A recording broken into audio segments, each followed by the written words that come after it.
Welcome to an update about the Real Estate Portfolio Financial Model Template from eFinancialModels.com. Before we start, please subscribe to our channel to see more of our videos. What is this model all about? This model allows you to develop a financial forecast for a real estate portfolio. You can enter up to 100 properties, their sizes, their types, if you like, to acquire them for renovation, development, acquisition, or other purposes, the type of properties, and the timeline when to obtain, at what price, and when to exit, and how much rental income and profit they will generate over the lifetime. This model will then calculate the consolidated forecast, and you can see how your property portfolio will develop over time. This also includes what this means regarding profits, your balance sheet, and your cash flow statement. What is new in this update?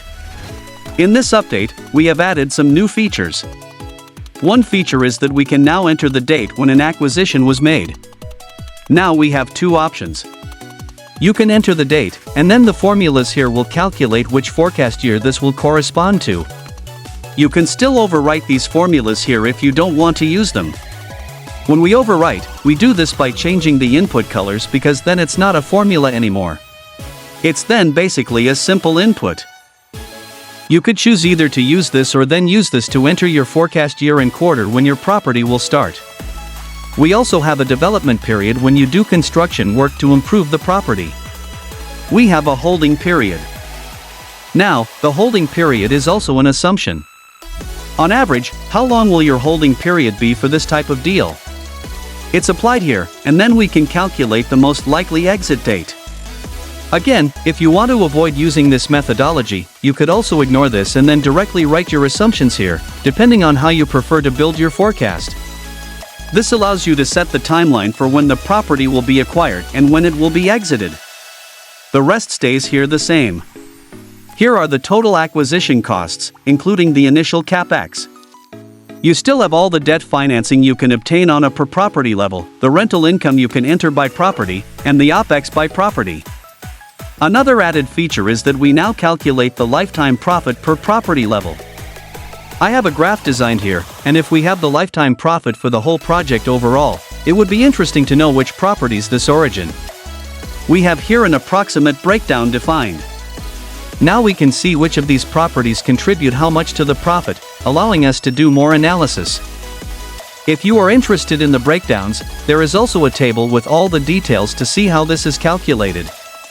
We add up all the acquisition costs, the rental income, the OPEX, and the exit proceeds.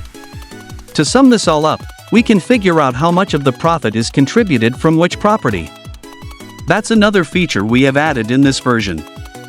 In addition, this updated version now includes a dividend model. You can say if we're generating all this profit now or if you want to start paying dividends at one point.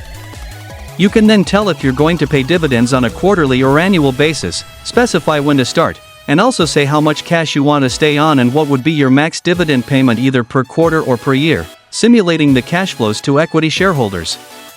This is a short overview of what we have improved in that model. Please also refer to the previous model and a previous video, where we walk you through more details of how this model works. The model then basically also allows you to run scenarios. You can include/exclude specific properties from the forecast. You can change the acquisition prices and see how this will affect your forecast. You can change the timing. This allows you to figure out how to optimize your available cash and turn it into the maximum profit possible. Another feature that is still here is that a reinvestment model is included.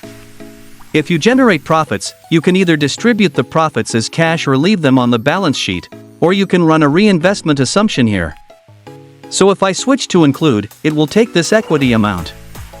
We have to work through some of the assumptions here, but basically, the point is that we will reinvest profit to build our property portfolio further. That's it. That's just a tiny glimpse of what this model can do. I hope you like this video. If you like it, please give it a thumbs up, subscribe to our channel, and visit our website, eFinancialModels.com. A link to the model template is included in the below. Thank you for watching.